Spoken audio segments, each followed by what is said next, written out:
আজ শুরু করছি ত্রিপিটকের 15তম পাঠ। ভগবান নারদের পর অর্থাৎ এখন হইতে লক্ষ কল্প পূর্বে এক কল্পের মধ্যে পদুমুত্তর নামক একজন মাত্র বুদ্ধ উৎপন্ন হইয়াছিলেন। তাহারও 3টি শ্রাবক সম্মেলন ছিল।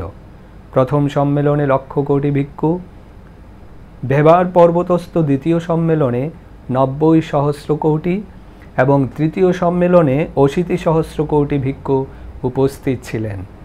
তখন সুমেধ তাপস বোধিসত্ত্ব জটিল নামক রাজ পুরুষ রূপে জন্মগ্রহণ করিয়া বুদ্ধ প্রমুখ সঙ্গকে ত্রিচিবর দান করিয়াছিলেন। তিনিও বোধিসত্ত্বকে এই ভবিষ্যৎবাণী করিয়াছিলেন যে ভবিষ্যতে তুমি বুদ্ধ হইবে। ভগবান পদুমূত্রের সময়ে কোনো প্রকার তীর্থীয় সম্প্রদায় ছিল না। দেবমানব সকলেই বুদ্ধের শরণে প্রতিষ্ঠিত হইয়াছিলেন। ভগবান পদমূত্রের জন্মভূমি ছিল হংসবতী নামক নগরী। আনন্দ নামক ক্ষত্রিয় তাহার পিতা, সুজাতা নাম্নী মাতা, দেবল ও সুজাত নামক তাহার 2 অগ্রশ্রাবক, সুমন নামক উপস্থাপক এবং অমিতা ও অসমা নাম্নী 2 অগ্রশ্রাবিকা ছিলেন। শালবৃক্ষ ছিল তাহার বুধিতরু। দৈহিক উচ্চতায় তিনি ছিলেন 88 হস্ত এবং তাহার পরমায়ু ছিল 1,00,000 বৎসর। পদুম উত্তর বুদ্ধ নারদের পর আবির্ভাব হন পুনঃ অবনীবিতর। সর্বলোক জেতা সেই জিন অবিচল, বারিধির তুল্য যার প্রভাবমণ্ডল। তাহার পরে 30 লক্ষ কল্প অতিক্রান্ত হইলে একই কল্পে যথাক্রমে সুমেধ ও সুজাত নামক 2 জন বুদ্ধ উৎপন্ন হইয়াছিলেন।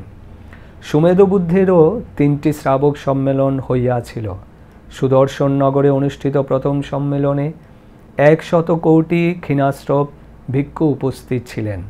দ্বিতীয় সম্মেলনে 90 কোটি ও তৃতীয় সম্মেলনে 80 কোটি শ্রাবকের সমাগম হইয়াছিল।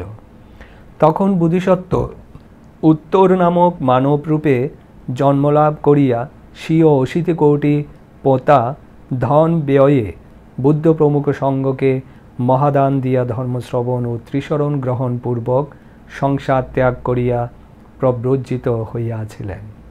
তিনিও তাহাকে ভবিষ্যতে তুমি বুদ্ধ হইবে বলিয়া ভবিষ্যৎবাণী করিয়াছিলেন। এই সুমেধ বুদ্ধের জন্মস্থান ছিল সুদর্শন নামক নগর। সুদত্ত নামক রাজা পিতা, সুদত্তা নাম্নী মাতা, শরণ ও সর্বকাম নামক 2 অগ্রশ্রাবক, সাগর নামক উপস্থাপক এবং রমা ও সুরমা নাম্নী 2 অগ্রশ্রাবিকা ছিলেন। মহানীব বৃক্ষ ছিল তাহার বুধিতরু। শরীরের উচ্চতা 88 হস্ত এবং পরমায়ু ছিল 90 সহস্র বৎসর। পদমুত্তরের পর সুমেধ নায়ক, গুণে অদ্বিতীয় যিনি বিরল ও একক, তুলনাবিহীন সেই মহামুনিবর, অশেষ সুখ্যাতি যার ভুবন ভিতর। তাহার পর জগতে সুজাত নামক শাস্তা উৎপন্ন হইয়াছিলেন।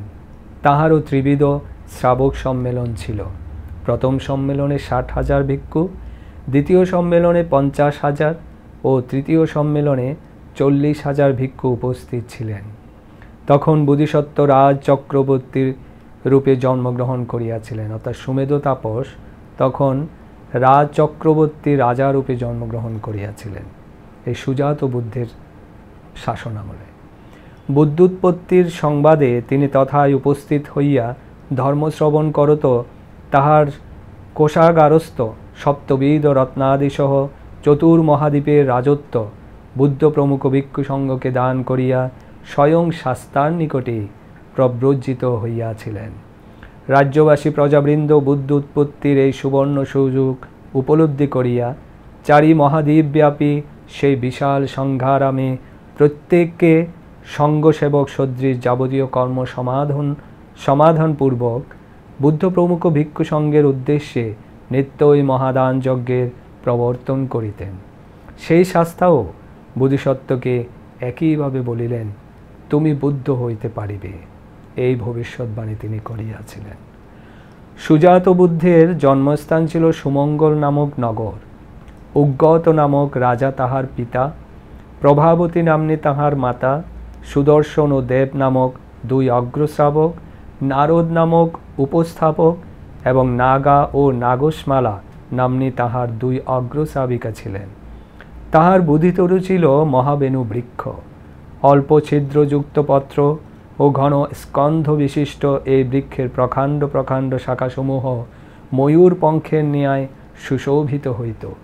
সেই ভগবানের দেহের উচ্চতা ছিল 50 হস্ত এবং পরমায়ু ছিল 90 সহস্র বৎসর।